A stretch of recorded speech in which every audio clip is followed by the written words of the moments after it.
Welcome to Libautech, Shopify Stores with AI. I'm Ralfs. I'm from Libautech. I'm the developer and co-founder. And yeah, let's start.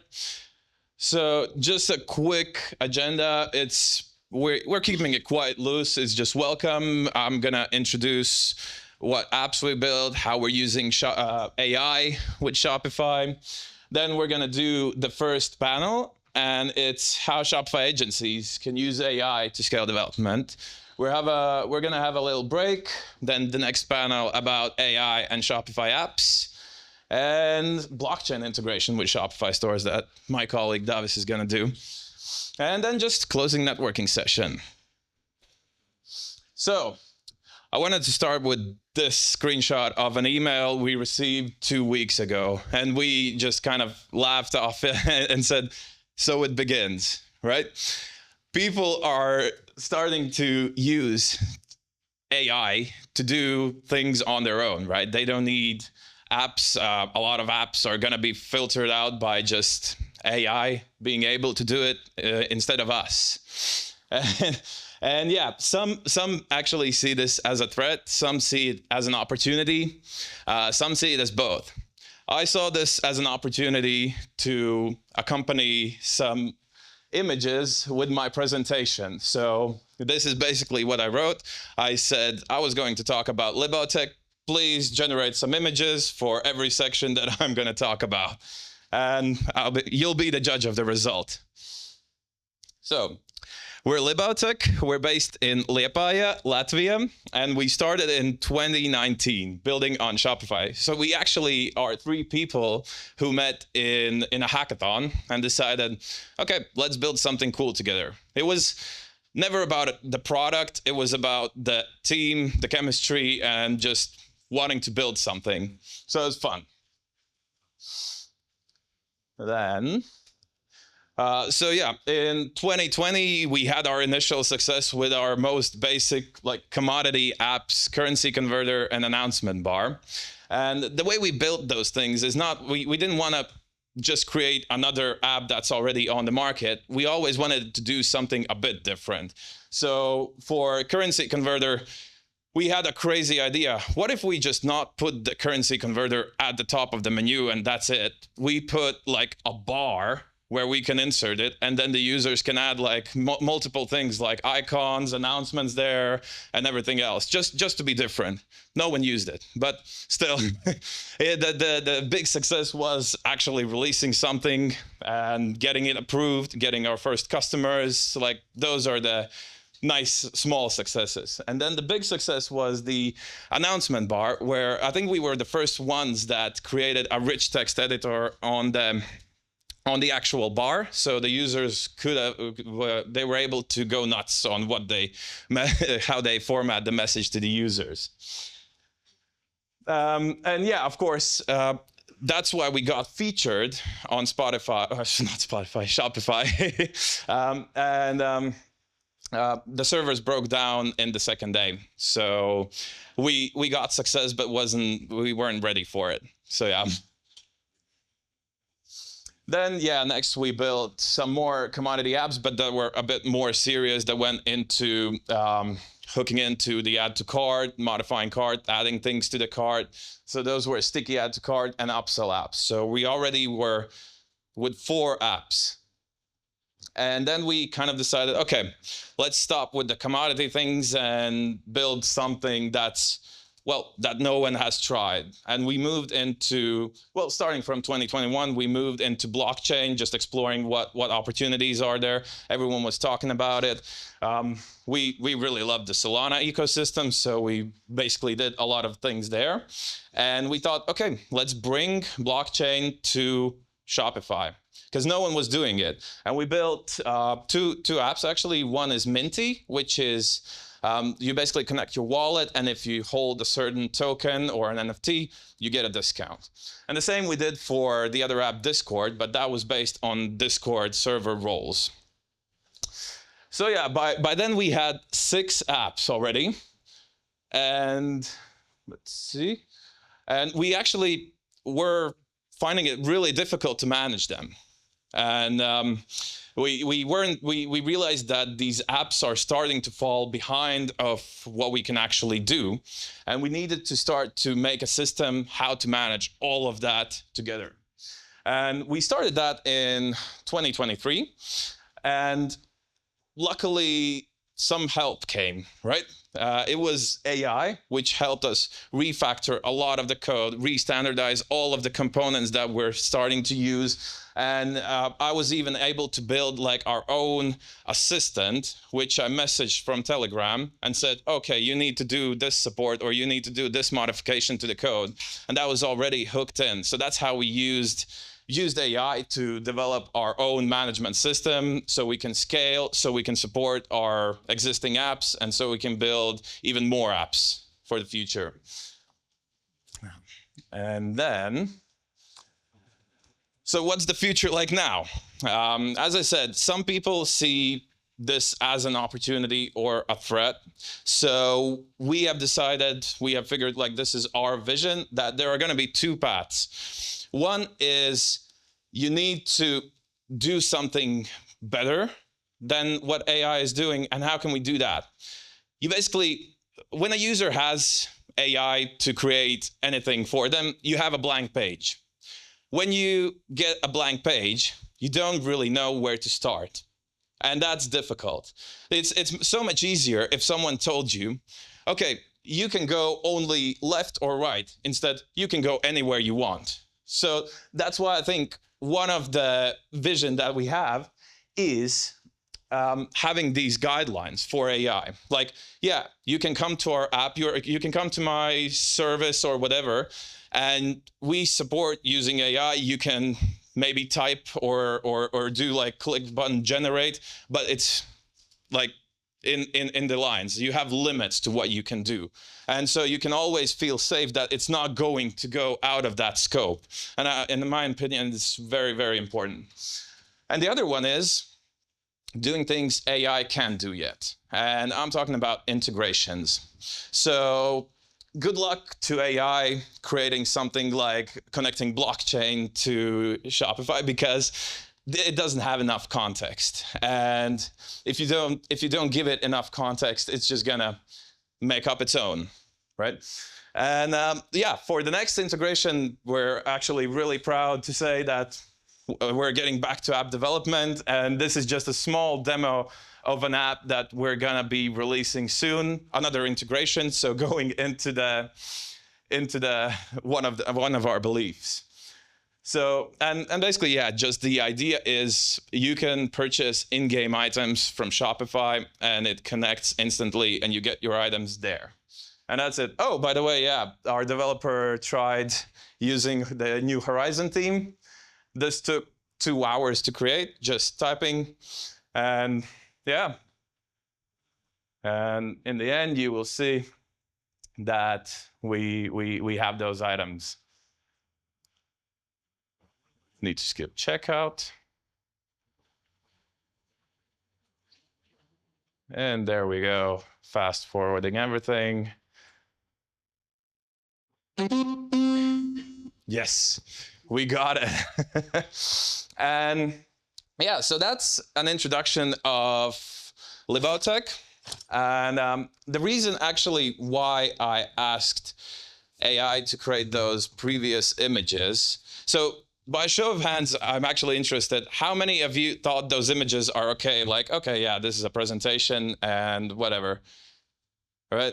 Yeah, so it's like 50-50, but some apologies to all the designers who saw how bad those images were. But that's another point I'm trying to highlight. I did a prompt, and all those images, it just generated for me. And I thought, wow, cool, put them in. And now if we just pay a bit of attention to those images, the fonts are completely different in each slide. The colors of the backgrounds are completely different. And obviously, yeah, you're gonna say, okay, yeah, images are hard, images are difficult. My take on this is images are amplified of the issue, the amplified visualization of the issues that are actually happening with our code, with our content, with everything that we do with AI. We just don't see it. And this well, in images you see those issues. Thanks. We'll continue with the next panel. Thank you.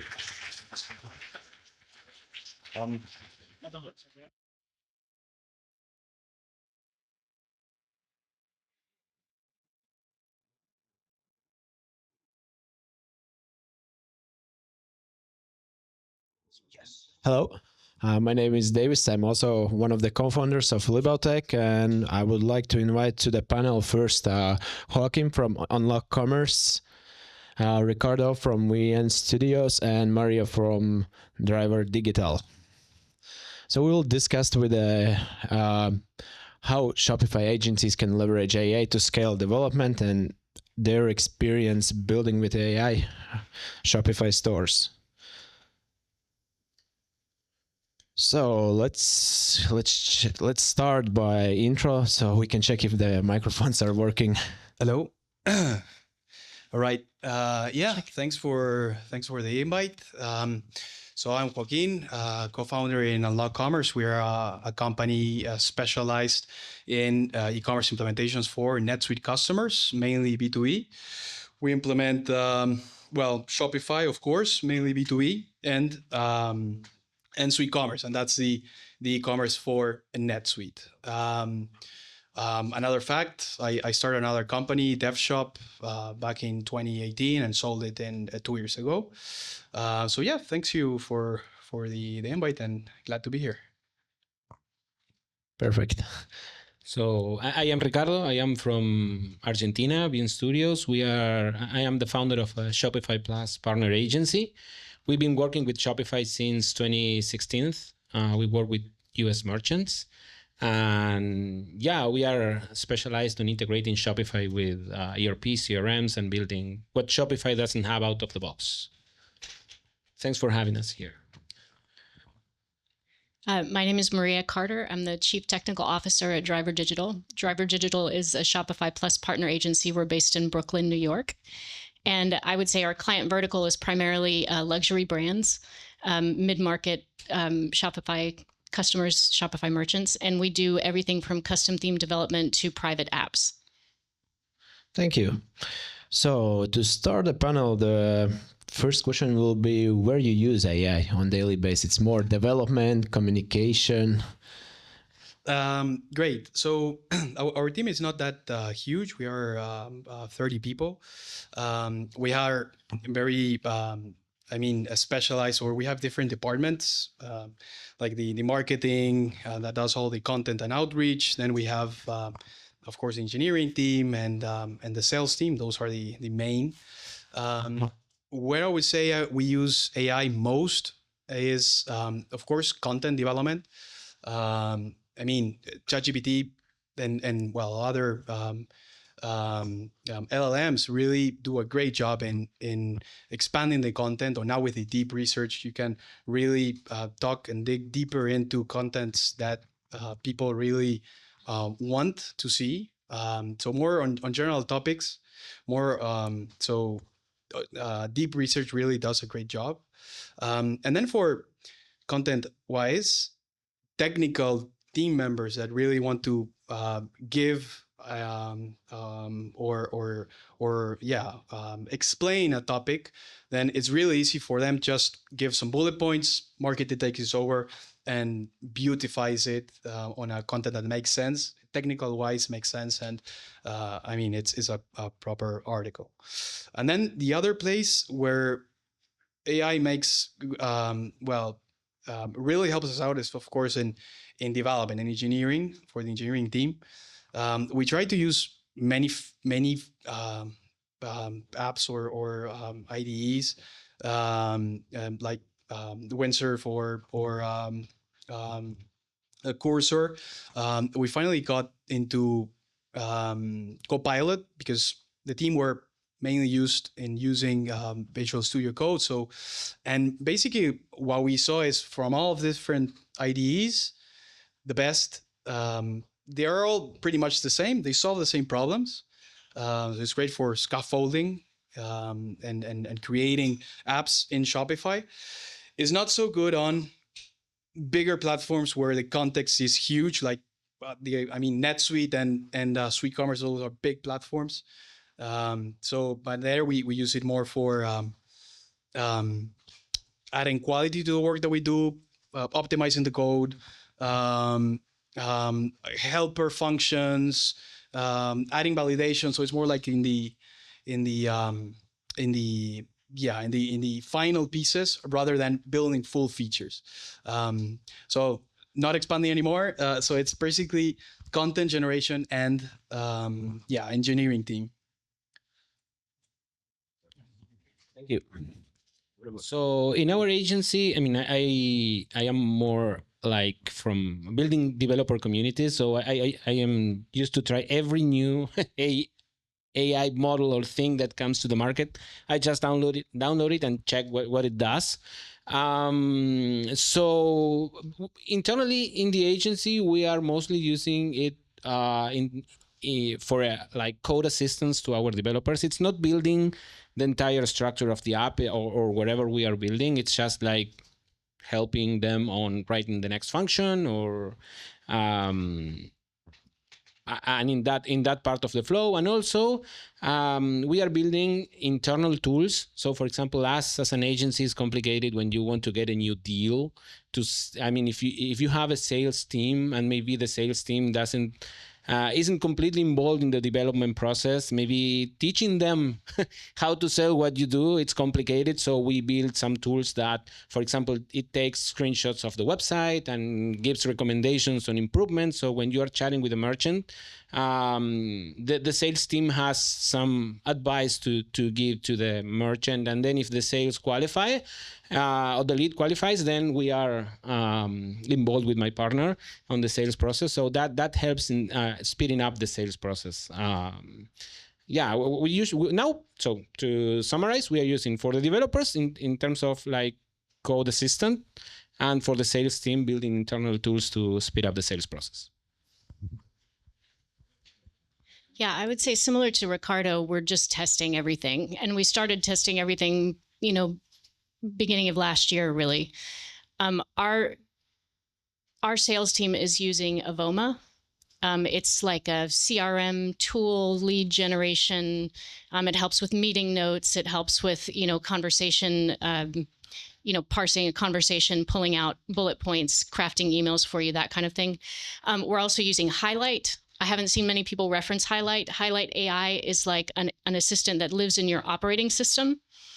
And it basically they have an entire bank of MCPs, model context protocols, that are connected to various third-party services. So if you need to do something, like let's say you're on your computer, you need to do something that takes the contents of an email you received and translate it into a Notion ticket, Highlight can do that without you having to copy and paste in various places. So Highlight's very powerful. It's improving. It was not that great at the beginning. In terms of engineering, I feel like we're doing something similar to Ricardo's team in the sense that we are trying to build tools to further automate our processes. So that's our primary use of AI. Every time we do an app integration, for one thing, we built just a ton of crawlers to crawl API documentation recently. We also we built a couple of programs in Python that will receive crawled documentation that an AI crawler has crawled for us, and will produce custom integrations with third-party apps. These don't work that well quite yet, but it's something we're working on. And the point of it is that ordinarily we would not have the time or the dev resources to build tools like this for the things that we'd like to automate. But now, we can take an afternoon and build a tool and iterate on the tool. So like that workflow is really gotten good for us. We use Windsurf also. Our dev team is onboarded to Windsurf. And beyond that, our design team is using Midjourney. I don't know how many of you are aware of Figma Config, the conference 2 weeks ago. They released Draw and Make, and our design team is using both of those. They're excited about those. I feel like it's a matter of time before we get Figma to Shopify sections, and that's going to be an interesting day. So. What about Ricardo and Hugo? What tools you use from AI? Copilot and Amazon Q developer. I mean, that is one thing that we are using to do pull request reviews. I mean, every time a developer creates a pull request in our company, the system, I mean, Q is going to review what the developer was done and give suggestions. It's not going to modify the code. I mean, even though we love AI, we are a lot of on top of what the AI is doing, because when things start to get complicated or big, it starts hallucinating and creating more problems than it's solving. I mean, it's an early stage, so we are using it internally. I mean, to improve our speed. I mean, it's like Q, Copilot. Then I'm testing like Cursor, Windsurf. I mean, all of them are being tested. We don't say no. We just test it and check what is better. We're always testing internally. Then when we see that works for us, and we know it's like benefits and trade-offs, we start recommending that to be implemented in merchants. I mean, in our case, of course, Copilot, as I said, but that's for the dev. There are two other tools that I really recommend for agencies. One is, well, I mean, this has all sort of flavors or different apps, but it's Read AI. So, I mean, get into your Zoom meetings, Google Meet meetings, team meetings, or whatever. And it really does a decent job in of course, it's not perfect, but it does a decent job in really pinpointing what happened in the meeting, what are the action items, and send the meeting notes. I mean, I never send meeting notes in my life. Now I'm sending meeting notes. No, it really takes time. It's time demanding to write proper and this is, I mean, you read it from the Read AI. I mean, makes sense. Remove a couple of things. I mean, some action items that you wouldn't want to do or whatever. You remove them and then you send it. So it's straightforward. Mm-hmm. So that's Read AI. But the other that really helps out in the sales side of things, it's Superhuman. I don't know if anybody heard about Superhuman, but it's a client email application. No, it connects with all the emails. If it's Google, Microsoft, or whatever, it connects to many of them, and it really helps out in, well, not just including the AI to read your emails and suggest responses, or guide through. Sometimes you receive an email from a customer complaining about something, no, and you get heated up, no, saying like, you want to say bad things to that person that is sending you, no? But you don't do that, no? Because it's a customer and the customer is always right. So instead, it's like, suggest something that would go into this guidelines, or just insult the AI, no? And the AI would prompt something with intelligence, not with the heat of the moment, no? That's a really good thing. But one thing that really, outside of responding, I'm not a Superhuman promoter or whatever, but it really helped me out. It really helps the sales team in the sales cycle, not dropping the ball, doing follow-ups. They wake up 8 a.m. with a auto-generated response or follow-up to the emails that they sent 3 days ago.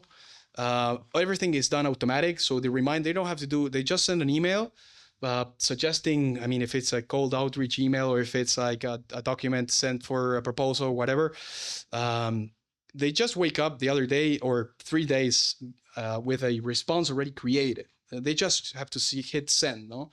And it really helped us in the conversion. That's the other tool. Cool. Is there any use case where AI lately didn't work out? You can start, Maria. Yeah, this is something I've been thinking about a lot, and it's interesting the things that don't work versus the things that do. So I've noticed, for one, that junior developers struggle to notice when the AI has gone off the rails, especially when they're working on a complex feature. So sometimes it appears to take longer for juniors to use AI effectively. I've encouraged them to use autocomplete to make very small prompts, very small parts of the feature. And the other thing we're encouraging in Driver is just detailed architectural plans. So if you don't know what's wrong, that's not exactly the moment to start with AI. That's the moment to kind of go through the code yourself, come up with solutions yourself. A detailed architectural plan really prevents AI from going off the rails, and it can help junior developers to go through the planning process first, on paper, rubber ducking, whatever they need to do in pair programming, and then use AI instead of just jumping right in with the wrong questions, right? The other thing I've noticed is, and this is something we were talking about at the agency brunch earlier with a couple other agency heads, detailed prompts in English are not easy for everyone. And it's not even about a language barrier sometimes. Sometimes it's just, not all developers are particularly verbal, as we know. And something that other engineering teams are using that I thought was a really interesting idea was screenshots. Rather than writing a detailed prompt, they will take a screenshot of a feature that they want, or even a screenshot of something in a backend that they want, and use that as like a segue to describe the architecture plan for this. And then that begins a conversation that is a little easier to manage. So, yeah.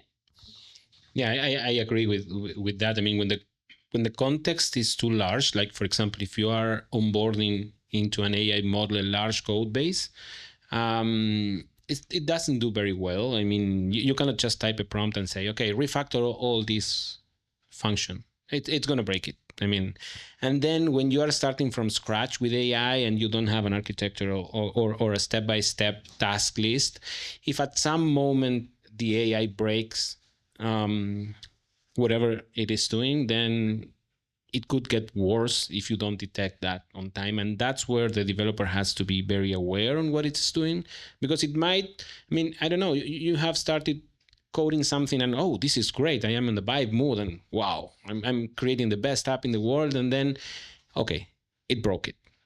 It doesn't work anymore. Can you fix this? And it broke whatever it has done 3 steps ago. And then it fixes that, and then it creates new models, new views, and yeah, I mean, that is a mess. So what works usually, there are many tools that I have been viewing that when you start, they recommend the AI to create the plan, then you review the plan, and then you ask the AI to start task by task. And also there are tools now that trigger like hooks. Every time a change is made in the code, you can commit the code. So if it breaks, you can revert and you can go back from where you were. But when the context gets too large, the AI starts like doing strange things, hallucinating.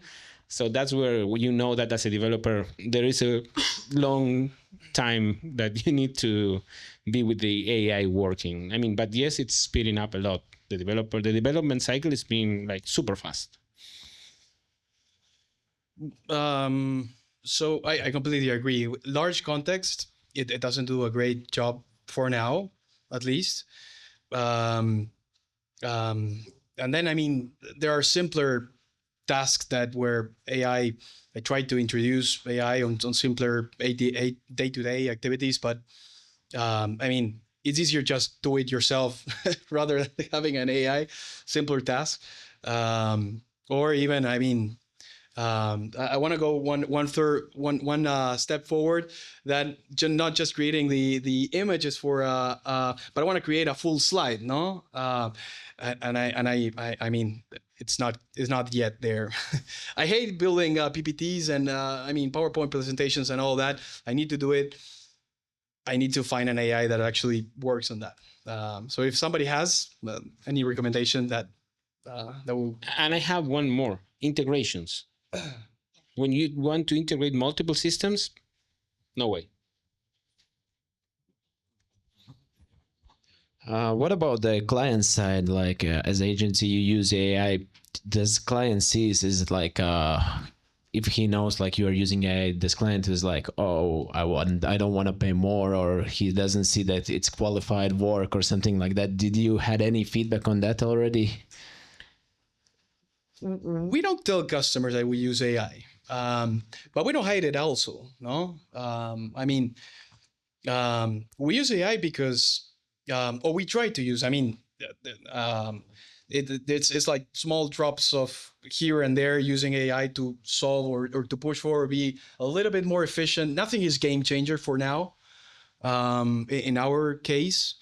But so it's the practical use that we have it right now. It really helps out in adding quality to the code, or quality to our deliverables, quality in our communication, making sure that we do not drop the ball on different details that we're talking on a meeting where we discuss requirements. So it's all about quality, and it's all about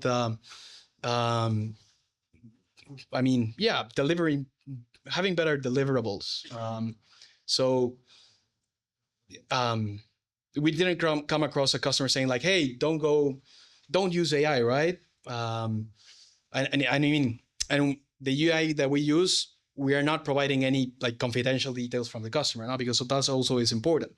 Well, no, to us it happened. I mean, we got an email from a customer saying, "Hey, are you using AI? How is that impacting in the number of hours that you are billing to us?" At the end of the day, I wanna say something that I heard yesterday from the gadget founder. It's not that the customers want to pay less. I mean, the money is there. What they want to do is to build more. So it's not that we are getting like less job because we are doing and getting paid less. I mean, they are going to be able to build more with the same money that they are paying now, and for us it's better. I mean, I took it that way. I mean, it's not that the customer is saying, "Hey, I want to pay less to you. I want you to build more with the same money that I am paying." So yeah, and then we don't hide that we use AI when it's necessary. I mean, and also we are not native English speakers, so when we send an email that it's perfectly written, they know we are using AI. So yeah, I mean, it's fine. I mean, we are using it in favor of the customer and in favor of us, so we are not trying to hide anything. So yeah, I mean, it's not a blocker for us. I mean, it's not that problem. Yeah, we're in a similar situation. Like, we don't talk to our clients about our IDEs or any other piece of technology we happen to be using. And at this point, our use of AI is largely not merchant facing. So we don't ever ship something that a human hasn't looked at, reviewed, QA'd, touched.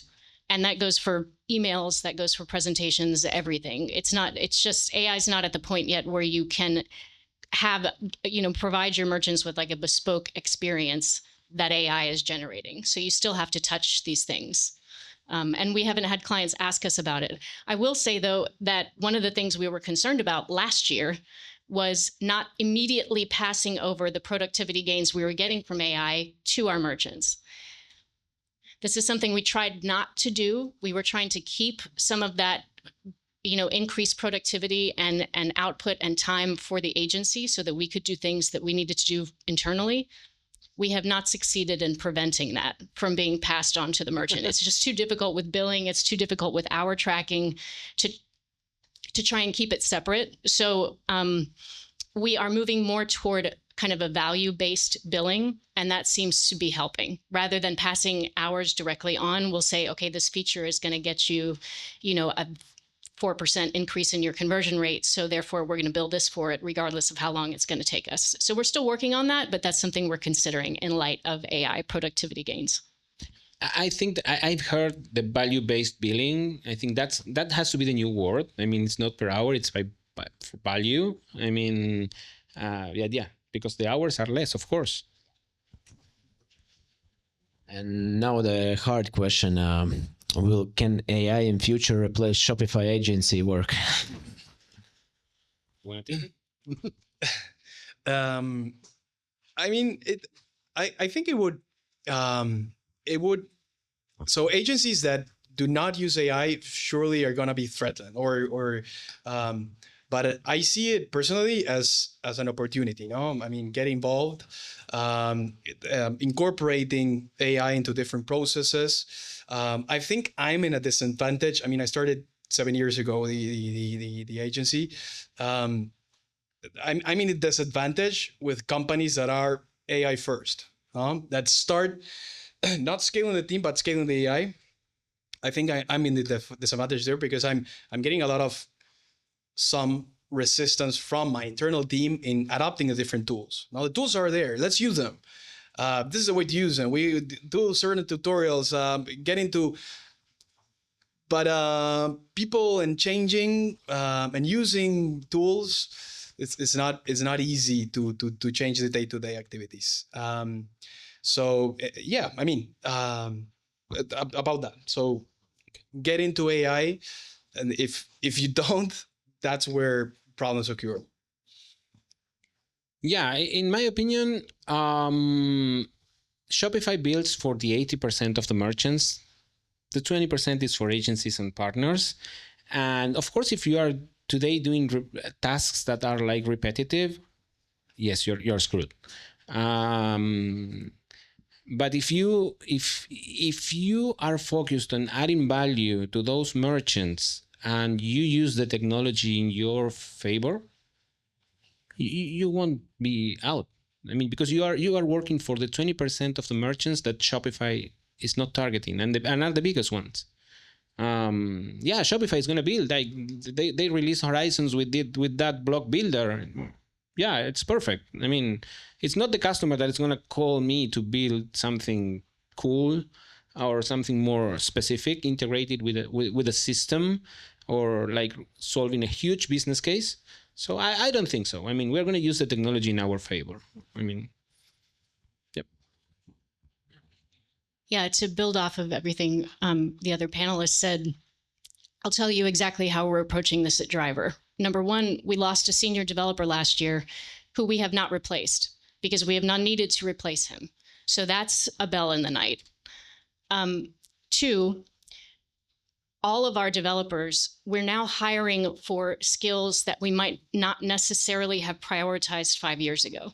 So when we have a new engineer who comes in who has, let's say, merchant experience, like maybe they were on the merchandising side or the e-commerce management side, or maybe they worked for a big brand in some other capacity, graphic design, whatever. We're hiring for skills like that, things that allow them to bring a perspective to the table that suggests what we should be building and how we should be building it, because the actual building of the thing has become very fast and not really the thing that becomes the differentiating factor between agencies anymore. Just simply being able to do something is not the thing that will make an agency successful. You have to have a point of view about why this client should build this thing and what it's going to do for them and how it's going to solve a business problem, or do something that really speaks to their business logic and their business need. And we at Driver, we want every single person on the team to have ideas about that. So that makes the engineering team, I think this is a good thing, because engineers, they know what to build and they know why you should build it if you ask them. And we've been very siloed, I think, especially in large agencies, where design has their thing, they stay in their lane, development has their thing, they stay in their lane, right? We're trying to kind of have a laneless structure. And the other thing I will say is I think it's inevitable that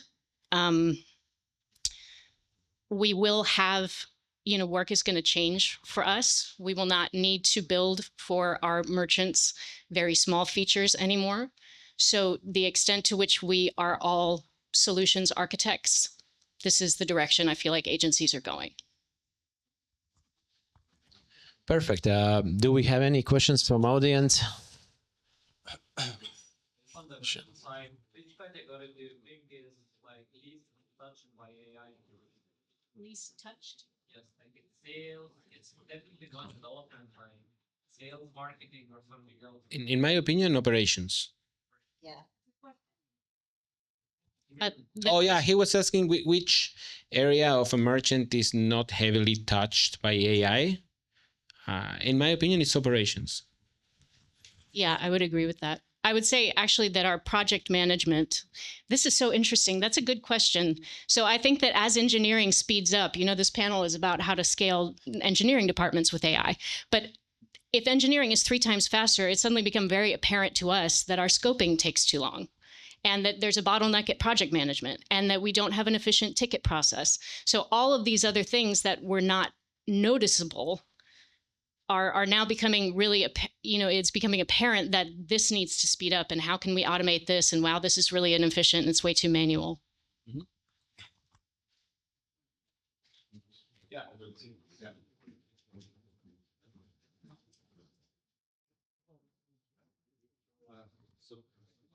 So you guys kind of talked about try to get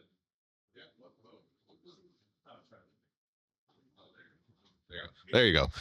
So you guys kind of talked about how, like the agency life internally, I mean, it's been disrupted by AI, but like you're not necessarily replacing headcount or anything like that. But and this is kind of like more of a general question, I guess, for all of you. How do you anticipate your hiring of junior engineers to change? Just because a lot of the junior engineer work I see kind of like being replaced by like all of these AI coding tools. So do you see that changing, and kind of where do you see the direction heading for your industry at least? Want to speak it? I was Oh, yours. Yeah.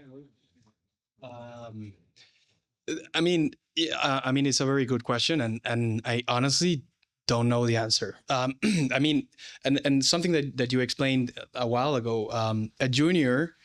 So you have juniors that do not use AI at all and don't know ChatGPT, which is amazing. And then you have other juniors that are fully committed and they only work with ChatGPT, and they ask not so very good questions to the rest of the team, to the senior team. The senior team gets angry, right? Because, I mean, you're not thinking, you're just using ChatGPT. I don't have a question, but maybe.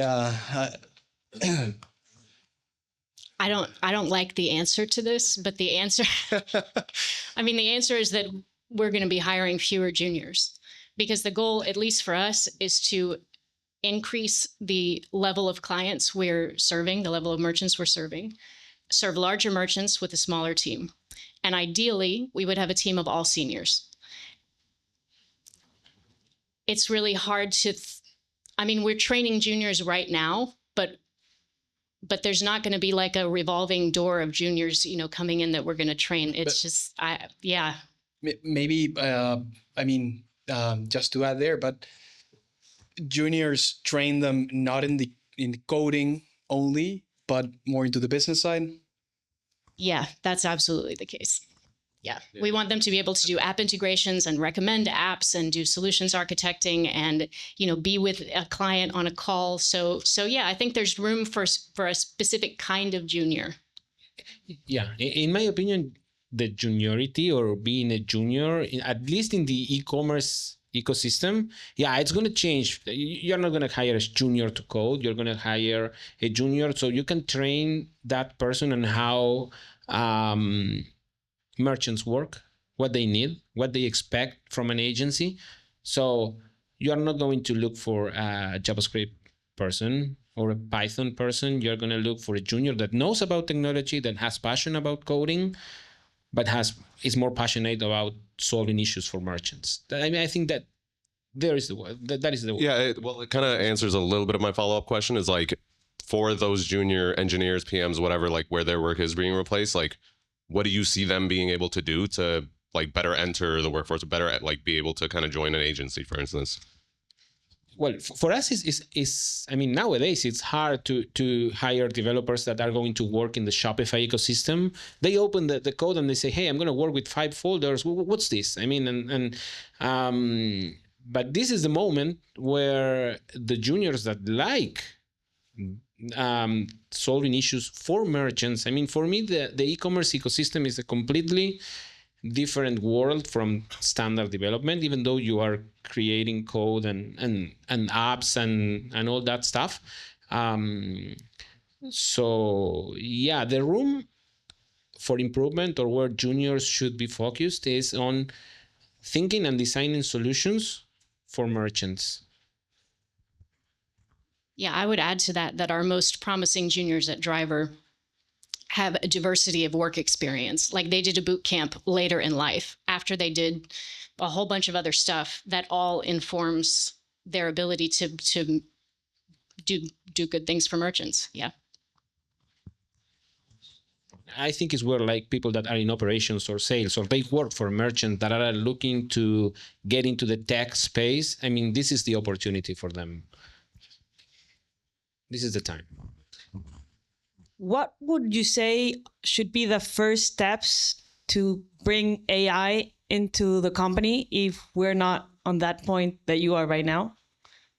How should we convince the team that this is an ability they must incorporate and not just a trend?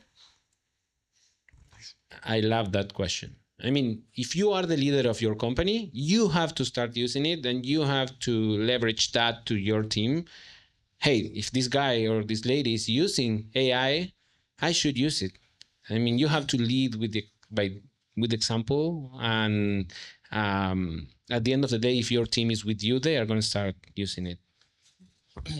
I mean, everybody likes to work less, no? So that's the most convincing argument. Use this. I mean, it frees up 2 days of your week, maybe. Yeah, I think start small. So whatever your company is using Google for right now, have them try, using an LLM for that. Have them try using chat-based AI for that. And it's worth noting that whatever it is that you're doing now manually, it's likely that you can use AI to do some part of it. So I had this revelation a couple of weeks ago that I could parse data in spreadsheets by just copying the entire spreadsheet and pasting it into Claude. And this is not a very advanced use of AI, but I was suddenly like extracting information from lengthy spreadsheets so that I could provide, data to my clients. And that kind of thing is just an absolute pain to do manually. So maybe you start from the things that people aren't enjoying doing, and then that makes the use of AI enjoyable.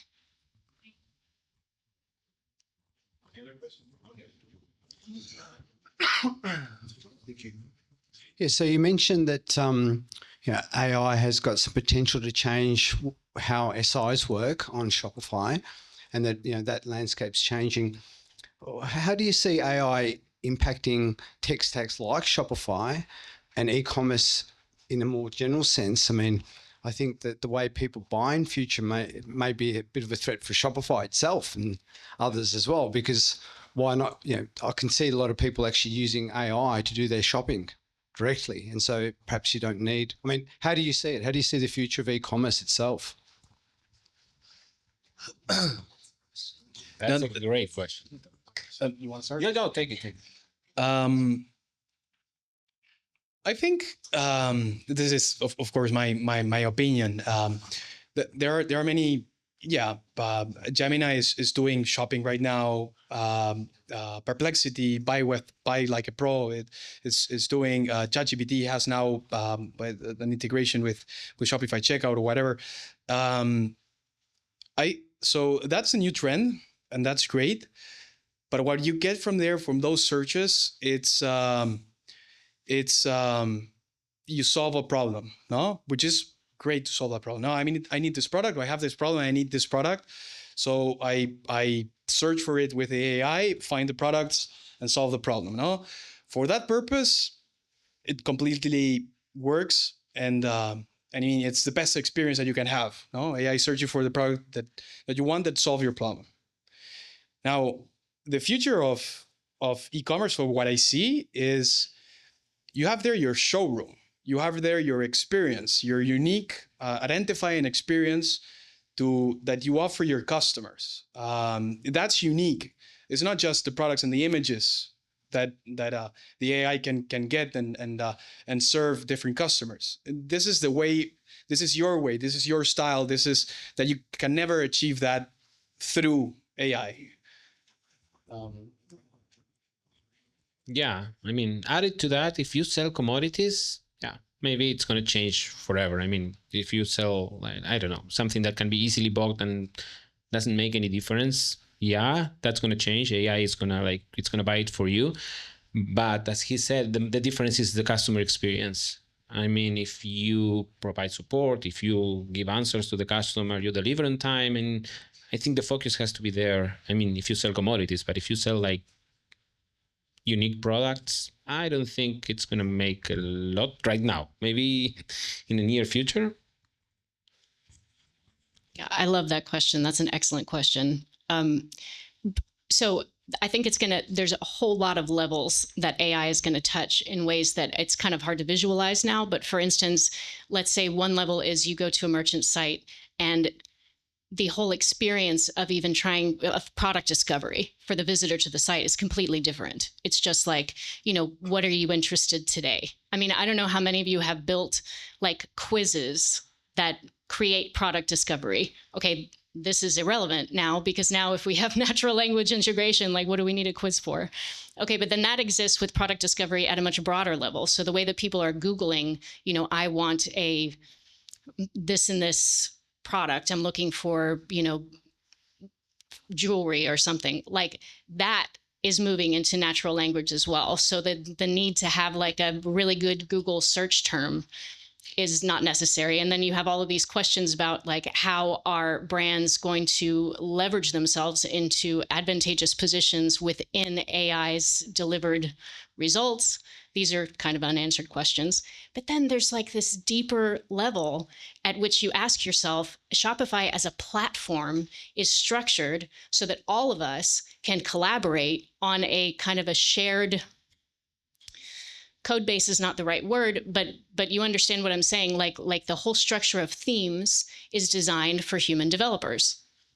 The whole structure of apps and the way we install apps and all of this UI that enables us to abstract away from the code and do things easily to produce the experience of having a store for the merchant and the experience of shopping on a store for the customer. All of that is human-based UI. In the event that AI really kind of takes this whole process over, like what does Shopify look like when it's an LLM attached to a data lake? I can't answer that question, but that's something I do think about. Yes, not just Shopify, all software. Like, is software architecture dead, basically? Yeah, any more questions?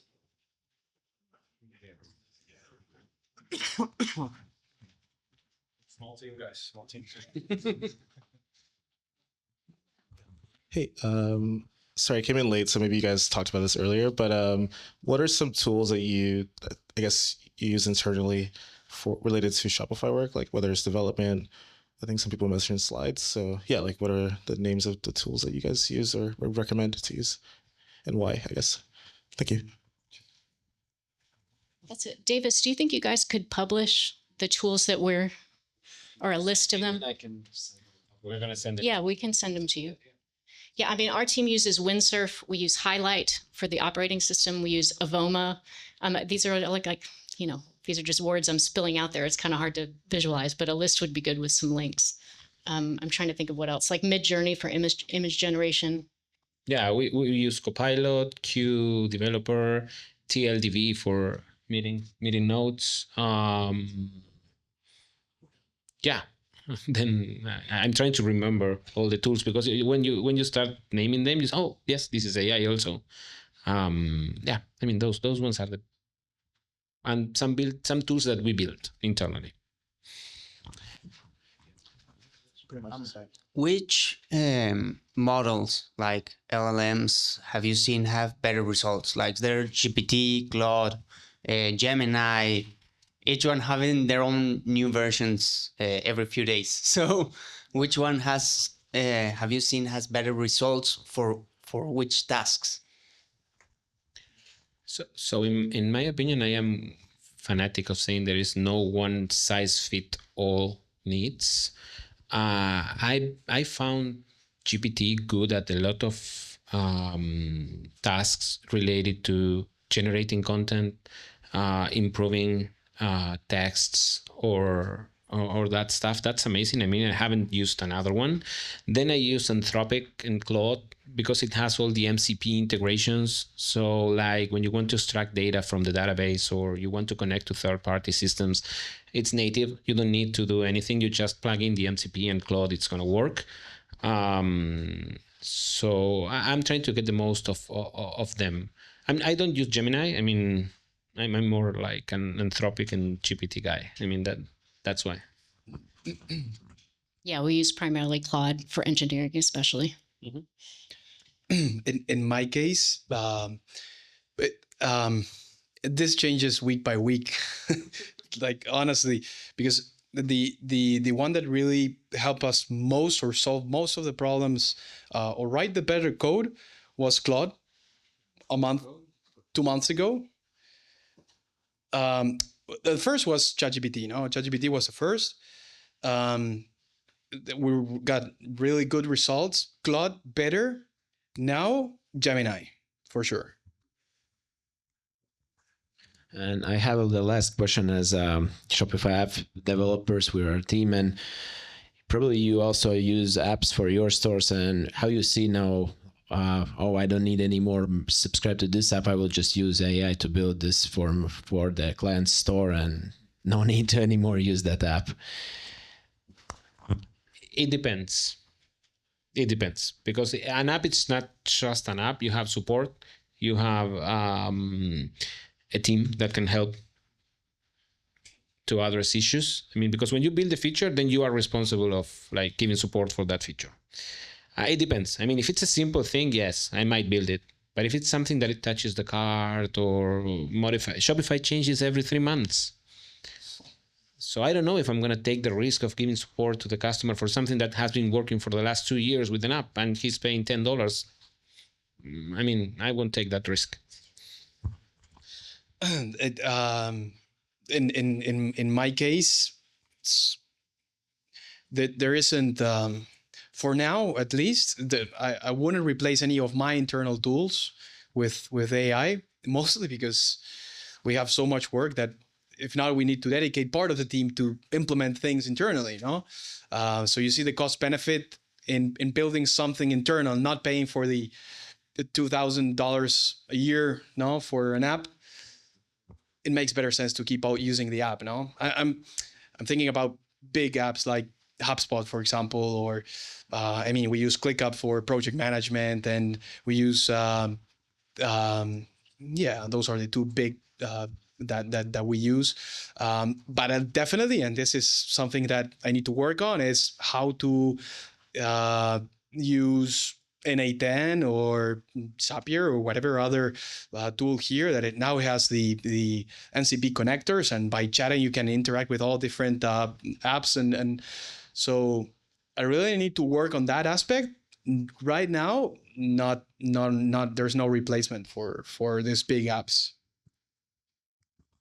Yeah, I would agree with that. It very much depends on the app, but it's also worth noting that like Ricardo said, we don't want to take on the technical debt of supporting features that are deeply integrated with like Shopify API versions or like, so if we can use an app for it and recommend that to our merchants, we will, because it's just a more sustainable solution. The other thing I will say though, is if you have an app and your app has an API, it is time for you to make an MCP for that app. Like the time is now.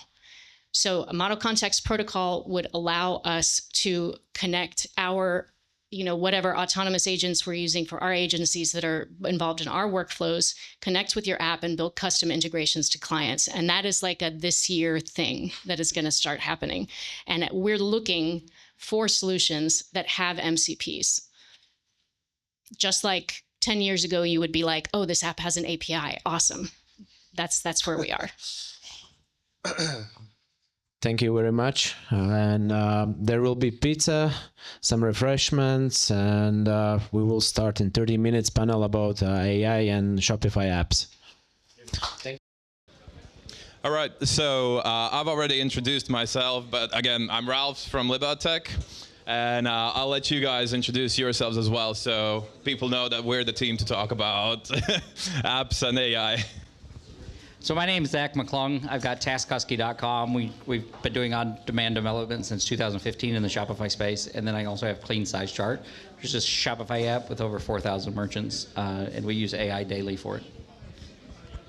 My name is Alexandre, or Alex, for those that don't speak French. And I'm the founder and CEO of Hookdeck. Hookdeck is a developer tool and cloud infrastructure company. We primarily build a event gateway. Now is the part where I lose half of you that are not backend developers in some fashion. But the event gateway is used to manage all events that are incoming in your system. So mostly webhooks. So we see a lot, billions of Shopify webhooks every month. But we also are commonly used by app developers that are building with Twilio, WhatsApp, GitHub, Stripe, like you name it. There's about 500 different event sources that are coming into Hookdeck.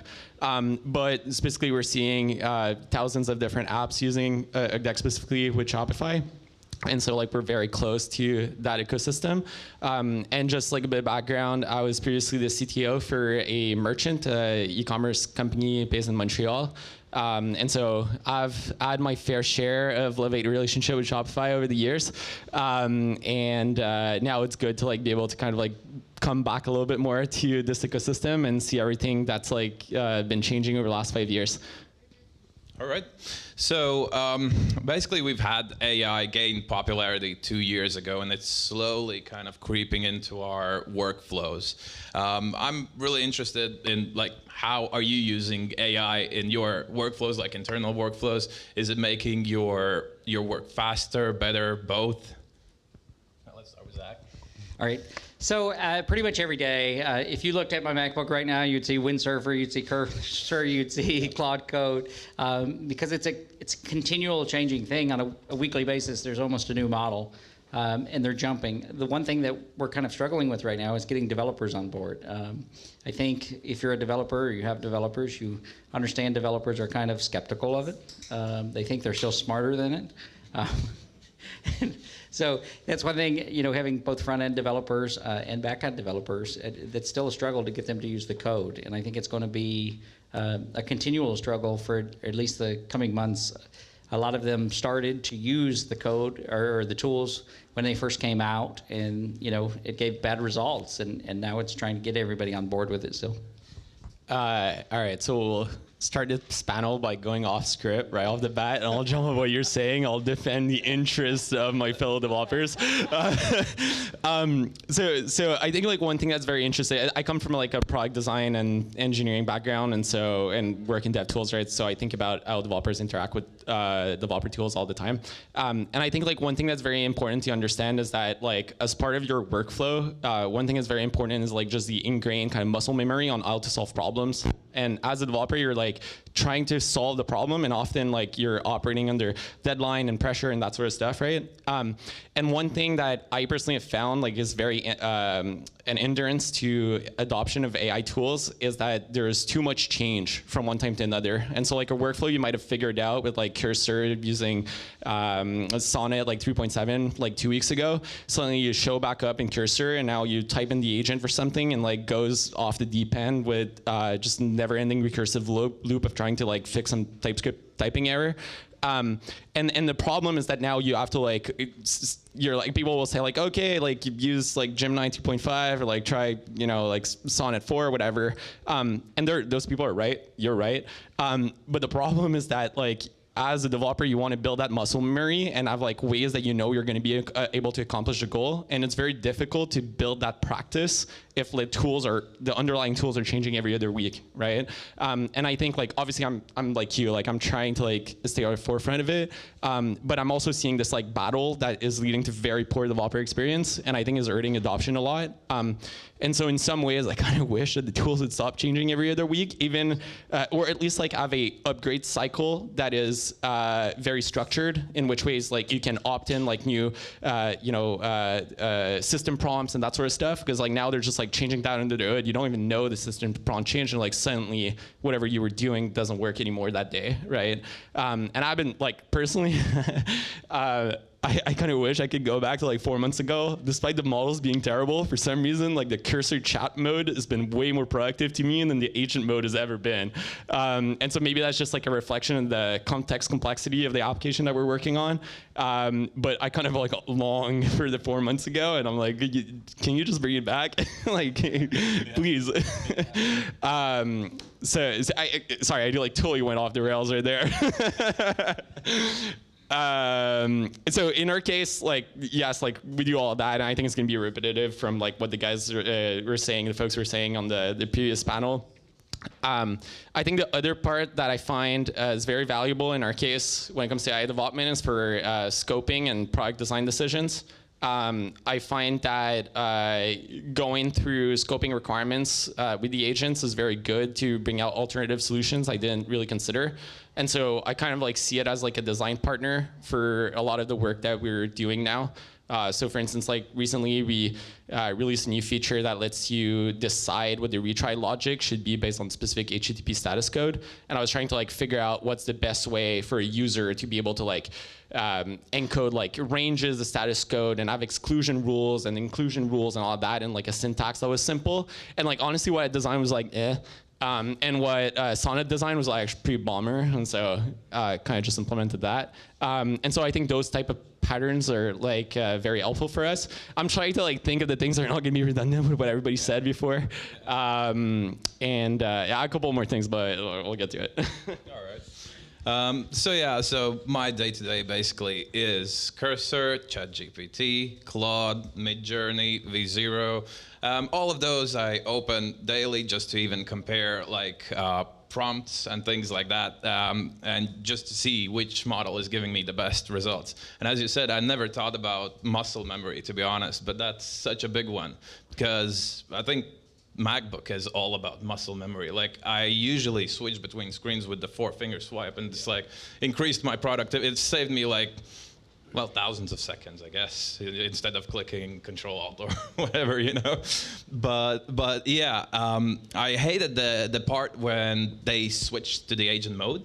Before I used just the ask mode, or even like inline, I wrote a comment of the code and just said, do what the comment says.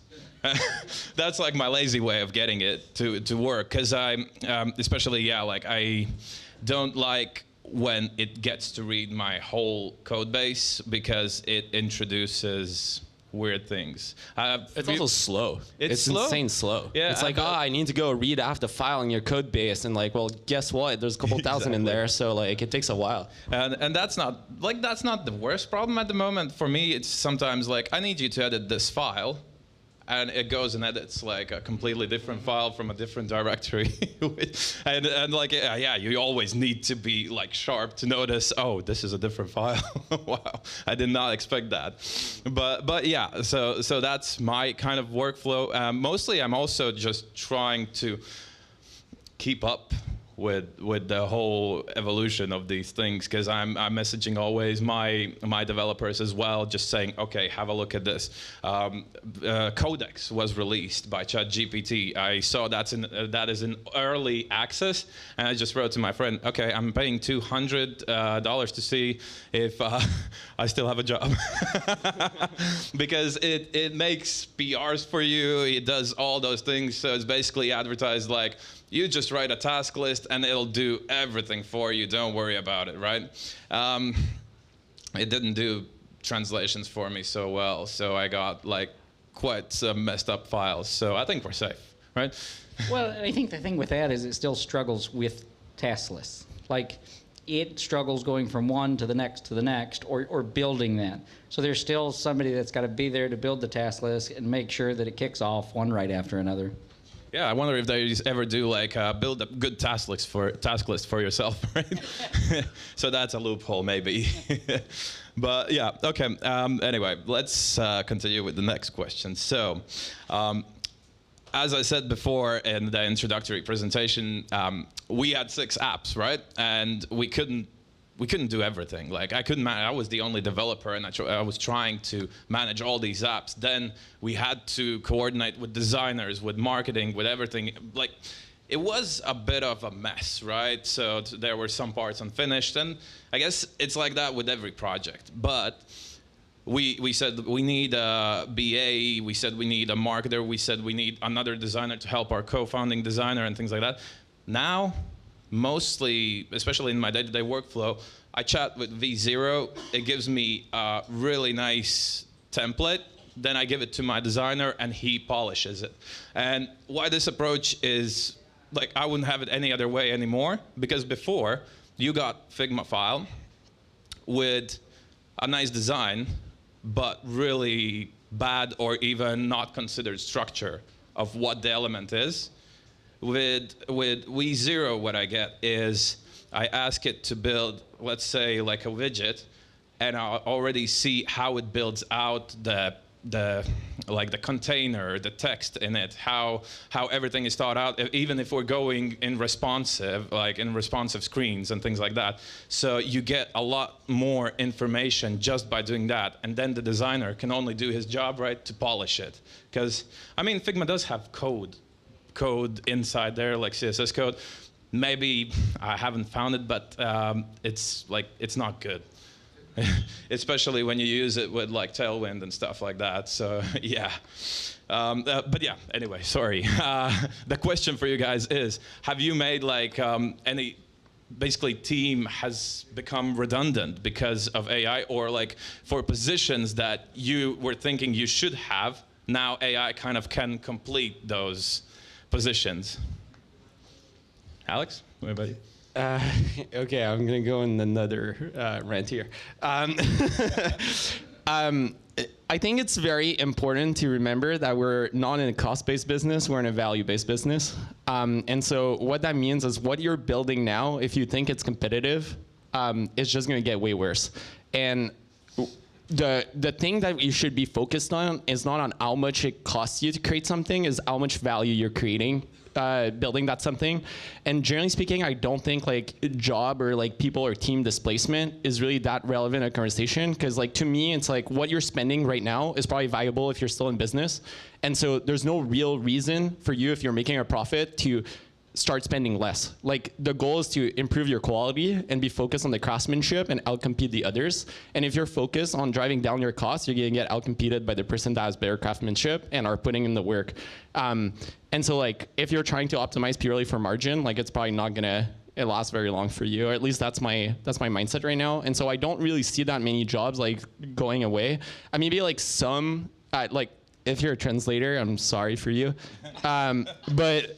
But you know, for the most part, I think like there is still tons of marginal benefit to go get in that like 20% of the AI that's not really executing on. And if you're thinking like more specifically to Shopify and like the merchants that you're serving either as an app or as an agency, the big brands that are working, they're working because there's someone behind that has like a vision that is like wants like execution on that thing, and the closest that you can execute to that, the more value will be, and the like extra $20,000 or whatever that it costs to execute that is very marginal in the like 20 million in revenue that they're making, right?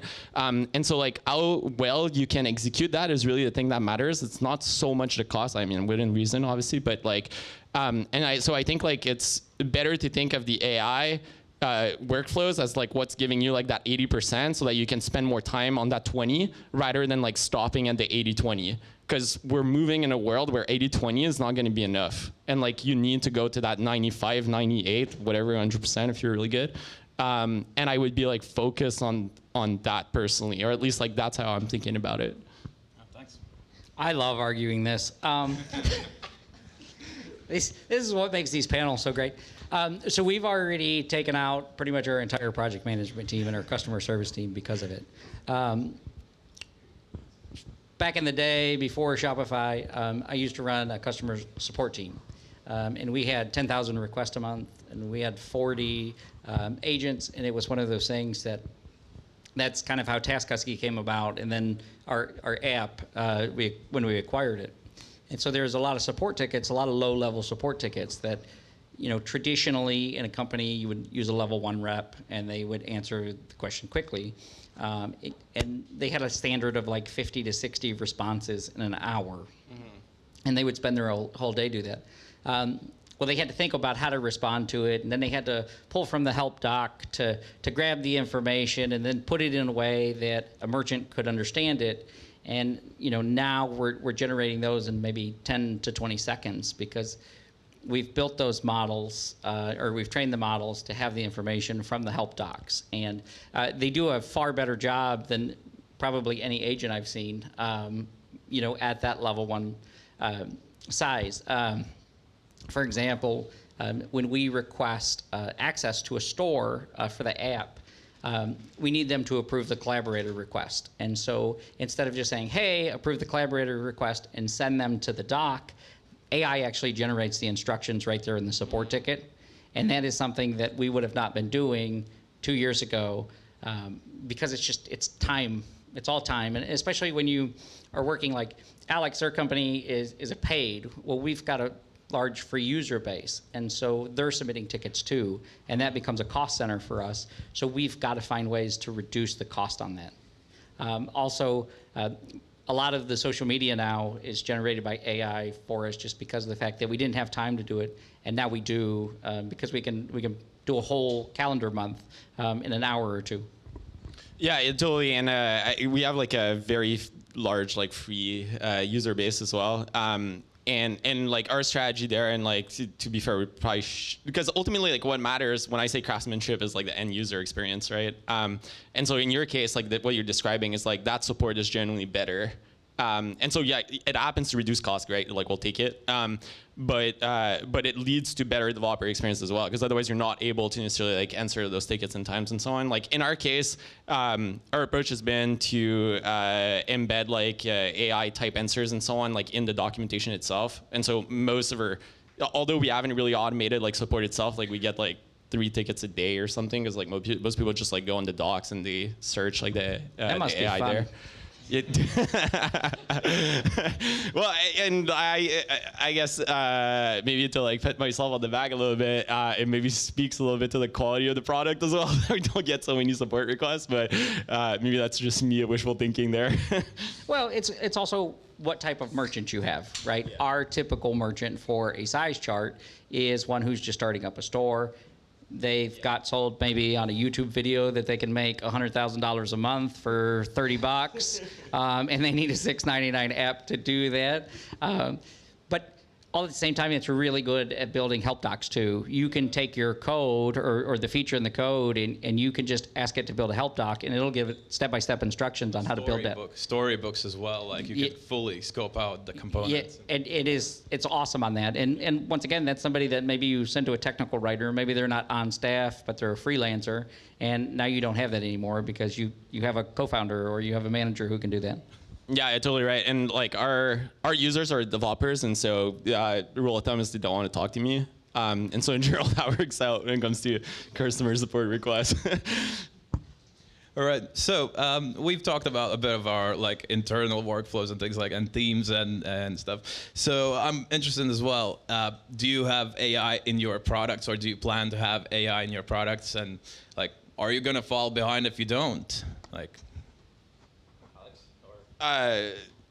Sure, I'll go. Yeah, I think that's another, to me, at least as a product designer, it's the most fundamental shift in terms of product development, because there's a bunch of things that a couple of years ago we considered like quote unquote not doable or not reasonably doable that now is like totally doable in terms of product experience. So in our case specifically, like we have a filtering syntax in Hookdeck that you can use to like filter all the webhook payloads that are coming in. That's like fairly complex, and it's one that we made because there really wasn't anything to evaluate based on value rather than schemas. But that comes with the cost that now users have to learn that syntax, right? We try to make it like pretty easy to understand, but now we just like I think it's still on ChatGPT 4 or something. But anyway, like the syntax now autocompletes with AI, and like it doesn't really matter that we like created the syntax anymore, because like nobody really bothers to learn it. They just like ask the AI to write the filter. But I think like that's the type of things that are like just very empowering from a product development perspective of what is now possible. And so I think like considering what you can now do to deliver end user value using those tools is kind of essential, right? And if you're not doing it, again, like someone will, and will make it simpler. So in that sense, it's like very influential. And in some ways, I think we're also a little bit late because we have also like a transformation engine where you can write post-processing functions on those events, and that doesn't support AI right now. And so like people are just like copy pasting from Cursor, and it's just like, okay, this is not great, right? So definitely something we have to work on. 2 years ago, when it rolled out, we went right into integrating AI with our app. The first thing that we did was an AI size recommender. Our competitors spent millions of dollars of producing it, and we were able to do it in probably a month and a half. Joke's on them. The other thing that we did was we always had an issue with converting inches to centimeters because we use unstructured data.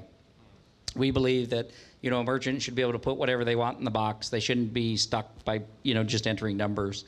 And so when it got good, we started implementing a workflow so that the conversions were happening automatically. And so it was being sent out to OpenAI or Claude or whoever we chose for it, and coming back and making those conversions. And it was very clean. I did get a 1-star review today because of it, though, so I'm a little salty about that. Got to go back and maybe it'll shut the whole AI thing down. And then another thing that we found by talking to users is size charts are a pain in their ass. It's a lot of work. If you have 10,000 products, you're going to pull your hair out creating them all, or you just don't do it. 82% of stores do not put proper sizing information up. And so we rolled out, using webhooks, actually, when somebody creates a product in Shopify, it calls the webhook, and then it sends it to AI, and AI generates the size chart for them, so they're no longer doing the manual work for it. And it can generate the whole size chart and assign it to the product. So it's one of those things, like as soon as we jumped into it, and we've got a whole list of roadmap, and it's all AI based right now. I'm stoked for that. I wasted way too much time in my life in coding size chart tables and code. Yeah, it's funny how much also we've created in the past we've created so many customization settings that now you can just say I want it in this color and that color and just match it like that and everything works. So for example, we're now currently work in development for our upsell app. We're doing also read in the customer's theme, tell all the background, the palettes, color palettes of what the customer has, and just basically feed that to the AI and say, well, do a generate thing. When you click a button, it generates based on those values. It generates options for you. So that's what I was saying before about the blank page. It might not be as easy as for the user to go actually and say, I want a beautiful upsell widget in the page. And that's a really vague kind of information, whereas we put it straight, concentrate all your energy in this direction, right? And that's how we were trying to implement AI as well. But we haven't gotten to it yet. we were just really having fun in our internal workflows. Thanks. The next question is about all the other app developers, right, and Shopify App Store. And I'm just going to share a quick perspective of how I see this. So basically, we have probably two competitors, right? One is Horizon's team with the AI-generated blocks, where you can just type in whatever you want and you get nicely generated blocks. I think I saw someone actually creating a volume bundle widget right in the theme editor just by asking AI, and then being able to modify it in nice colors and having the color swatches and things like that. That was difficult to implement for us, right? And the other competitor is just other developers, the entry level. Do you see that as going down? So anyone can now create an app just by going and asking, not just asking create an app for me, but a lower level programmer can now actually have a lot more resources and basically better code, right? So yeah, Zach. So I'm going to take probably a controversial opinion on this, but I think that was already happening in the App Store without AI. I could list at least probably 20 companies that just go through the App Store and create, and they're overseas, and they've got cheap development still. And they've got huge teams, and they can just keep on pushing them out, and they can provide 24/7 support.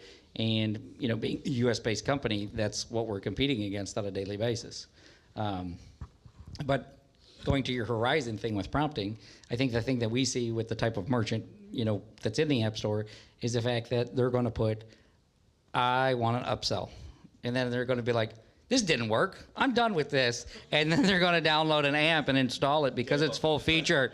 And that's what we see all the time. On the TaskHusky side, we get hundreds of requests, and it's like a a 4 or 5 word description, and it's a $15,000 project in the end, but it's not until you got done scoping it that it actually got drilled out. So I think that's one thing with Horizon and this theme block builder, and probably is the saving grace for app developers coming forward.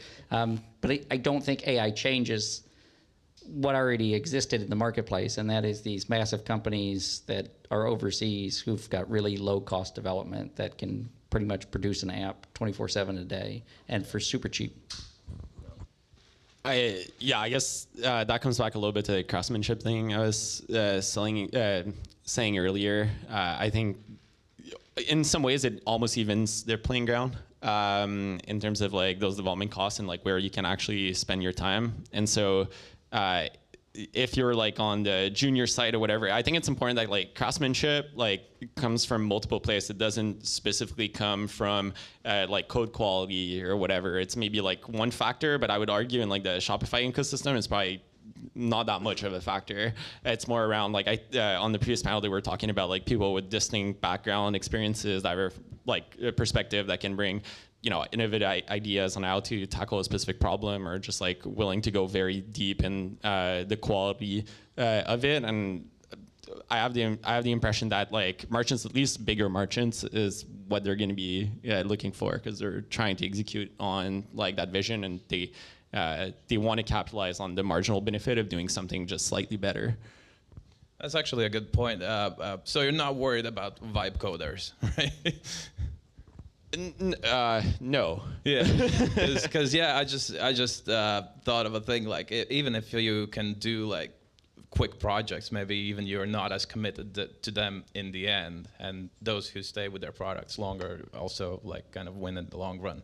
So yeah, software development has always been like fairly accessible. Like I mean, obviously we're entering a new category of accessibility, but like there's people that have been building businesses on NA10 and Zapier and Make for like a long time too, right? And so to me, it's almost a continuation of that. Like obviously it's gonna be more pronounced, but I don't know if it like fundamentally changes anything. Like the only thing I can see it fundamentally changing right now is I'm starting to get more support tickets. You're welcome. But with vibe coding, I have given this example probably 100 times while we're here, because the entire conversation at Tectonic and everything is all about vibe coding and AI. And do we have any bowlers in the room? Anybody? No, that's not a cool sport. Okay, I got that.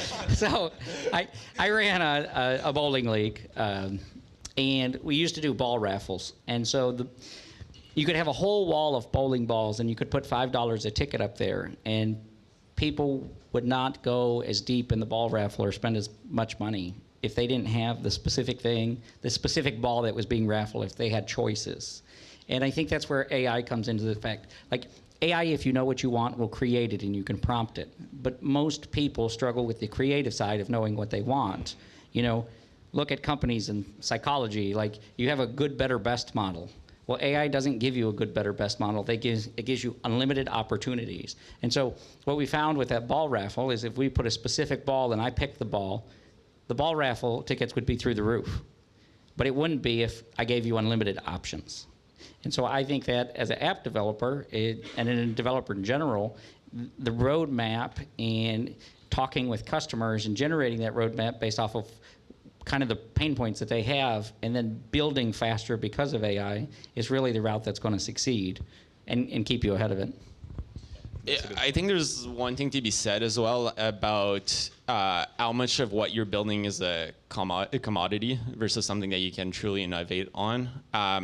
And maybe that's like the part that can be a little bit harder depending on the space that you're in, and like obviously you're proud of what you're building, all that kind of stuff. But like I think it's important to like ask yourself, like if you don't actually know what craftsmanship means in the context of what you're building, it's maybe because like there's not that much space to innovate, and therefore it's now a commodity, right? And so that's like more of a fundamental philosophical kind of like business and product positioning question of like, okay, how is what I'm building unique? Because like if I can just like be copied by a vibe coder, and there's nothing really you can do about it to compete with them, then it's like maybe more of a statement about what you're building than the vibe coder themselves, right?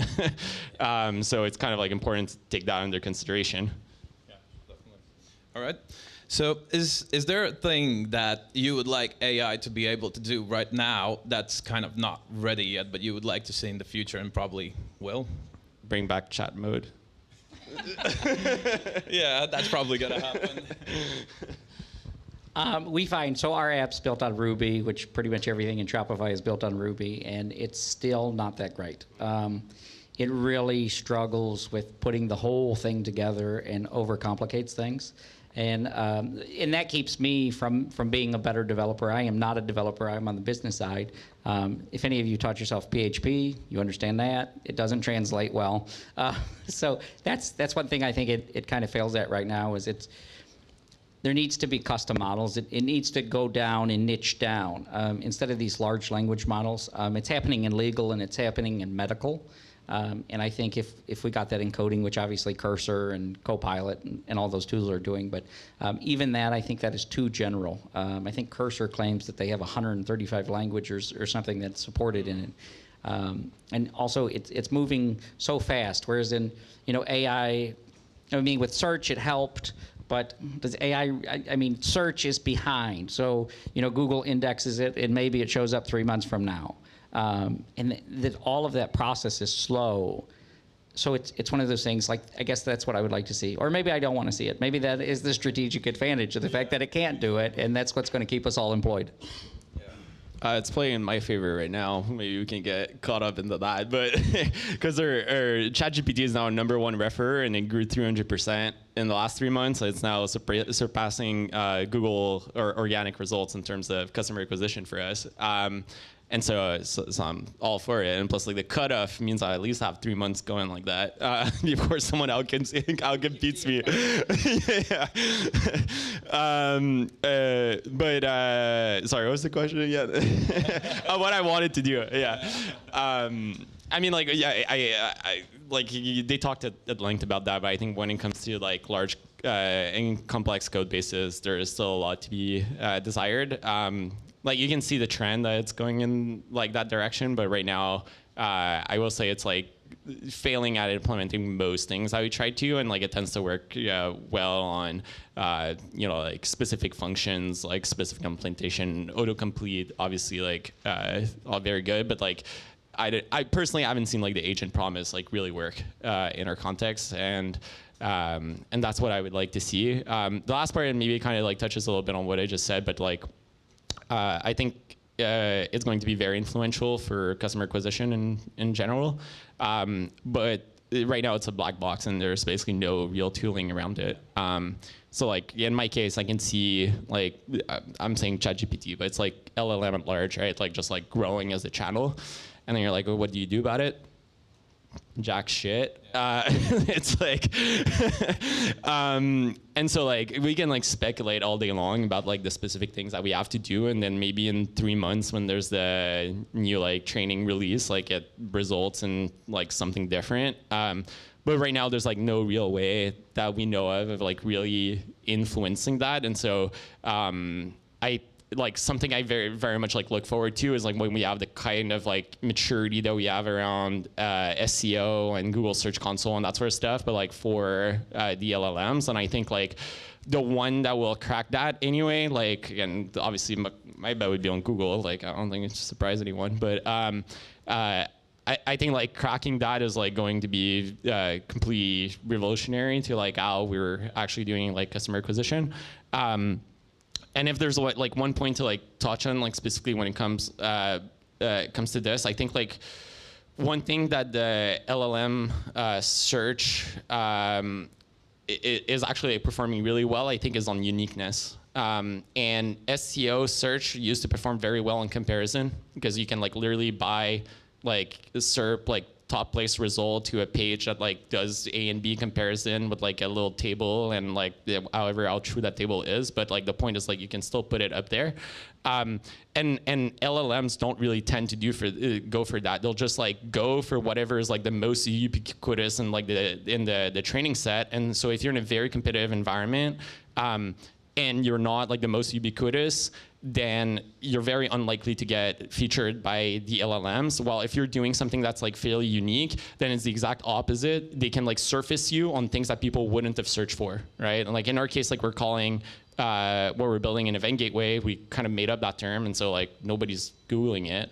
But the LLM is talking about it now, right? And so I think like trying to like find angles in your positioning that brings uniqueness so that LLMs can then anchor on as to like why you're the one they should be talking about and not like whatever's the most ubiquitous competitor in your space is going to be very important for that channel.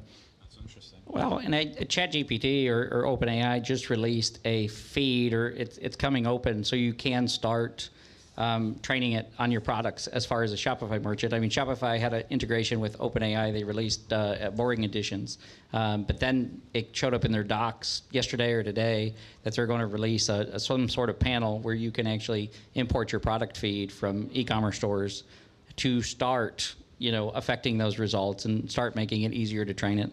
Yeah, no, it's starting already. Yeah. So for me, my favorite thing that's not still out there from AI is basically the way I go about data, the way I collect data from my apps, from my customers, is I basically just track everything and just dump it into the database. And AI works really well when I say like, this is the structure. I want you to create a query, like a really complex aggregate query that tells me what is X over Y, like really complex things that would take me probably a lot of time to figure it out. That works fine. What doesn't work fine is what I would want to do is just, here's the data, figure out something interesting. That's always what I wanted to see from the AI. Like, it looks for some like outliers, maybe it can do some clustering and things like that. I'm looking for some interesting insights from there and just present it to me. Not me just always directing, do this, do this, do this. But that's just kind of the lazy part of me talking. Just like the merchants. That's what's going to keep us all in business.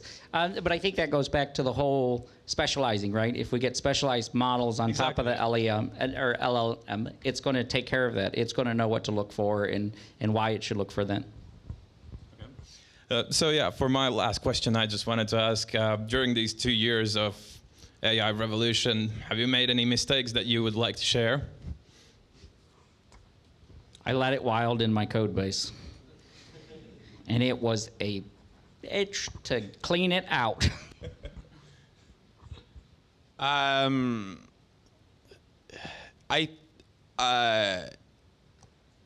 think I'm pushing back too much on AI, and I can feel like that I'm not allowing myself to be optimistic enough sometimes. And then so I guess like the mistakes are in terms of like my own time that I spent like building this like muscle memory that I was talking about. And I think like to your point about like adoption within your developers and so on, like I don't know if I'm setting that great of an example. Like I like occasionally have, like in the sense of like sharing with the team like examples of things that I've used AI with and that sort of stuff, but like I don't know if I'm really being this kind of like leader that's trying to like set this, and so I have like some regrets around that. Like I want to find more optimism in me and like spend more time getting those workflow rights and actually like getting the most out of it. The other big part too is I think like it's hard to predict how exactly it's going to influence like our business specifically, but I think it's true for almost everyone. Like the ground is kind of like shifting in every other direction. And I think like there's two possible responses to that, right? There's like the response of like completely leaning in and like kind of just like going with the ground, or like the other response of saying like, whatever, I'm just gonna close my eyes and like hope it goes in the right direction, right? And I've been maybe a little bit more on the latter. And now I think I'm going to grasp that this is not so much like a good idea, and like we should probably be putting more effort in like your MCP, for instance. Blanking out on your name, but I see you in the back over there that I took your comment at Art about building the MCP. And so I think we should be like investing in that more. And so I like consider it I think we're late there. And so I consider that a mistake. I would like to steal your point about pushing back on AI for myself as well. But really the biggest like pain that I let AI do, actually allowed, is trying to automate things with AI. and that was what like my story with the translations for an app. I said to AI, like, write me a good translator. Just I will run the Python script, and you will produce these files in this format, and I'm just gonna push it live to our app, right? Seemed to work great. Like I saw the changes, like I skipped through the, like scanned the first 10 lines. So, oh yeah, I did what I asked. And yeah, just save, push and go.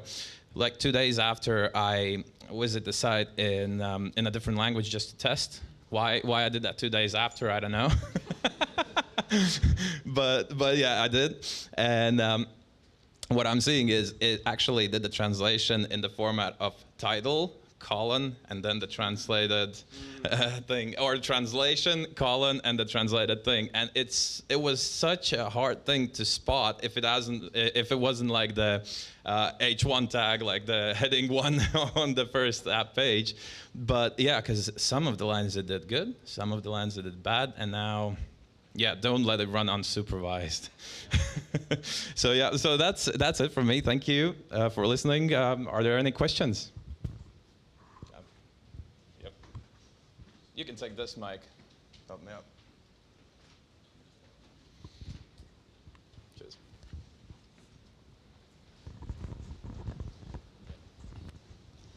Hello. G'day.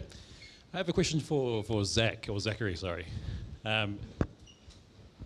From what your understanding with AI and your implementation of it, it seems to be that there's a lack of instruction or good instruction or quality prompting to get from, I guess, conversational prompting up into like specific prompting. And it seems like there is a lack of instruction or information on how to actually do that, but it is possible. Yes, I think everything with AI comes down to the prompt and the context that you give it. So my question would be, if it is down to education, that seems to be a symptom of early adoption. How far or how long do you think it's going to get until the education level is high enough where a lot of people know exactly how to do that? It's a great question. No idea. I think Neuralink will make it easier because you can just think about it and you don't have to write the prompt. But no, it's one of those things. If you look at, daily life, people know about it. It was adopted faster than anybody. I think it's got, 100 million users? But that is still like 0.0001% of the world. And so I think we still got a really long ways to go. There's been people who've predicted like 2 years before we're all wiped out, or the conversation within Tectonic the other day was, well, app developers and theme developers are gone in 2 years, and Shopify is going to replace us all because they can build it all. But there's smart people using it and they're doing great things with it. But the average user, it's still not enough of their daily life to even think to prompt it, or other than dropping in maybe what they wrote as a paper and having it edit. It's so simplistic. And I think a lot of people are using it and not knowing they're using it because developers are building with it. But as far as prompting, maybe they'll get better at prompting, but when you do anything large or on a large scale, you have to educate, you have to build, and then there's so many things that you can prompt, and so it's going to be hard to really nail down those prompts and make it in a way. Like with size charts, we've dialed in our prompts, and so the merchant doesn't even have to think about it because they're not the ones writing the prompt. So yeah, I don't have a good answer for that, but I still think we're further off than people think. Thank you.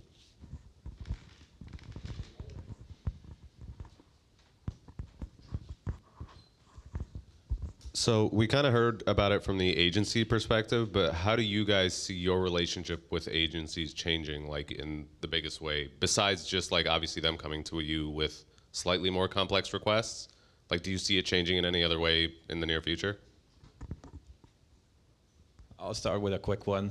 Sure. I'm still gonna use it. I've never had expectations when agencies come to me and ask for something, so it doesn't affect me in any way. Agencies probably also know a lot what AI can do, so they might actually ask us more. But I know for now, we're just continuing doing the same thing that we're doing, and it's not really changing any more than it used to. Yeah, I don't know that I'm going to see anything more from agencies. You know, the nice thing about an agency is they're developers and they can kind of move it along with a lot less support. So yeah, I don't see that changing. No comment.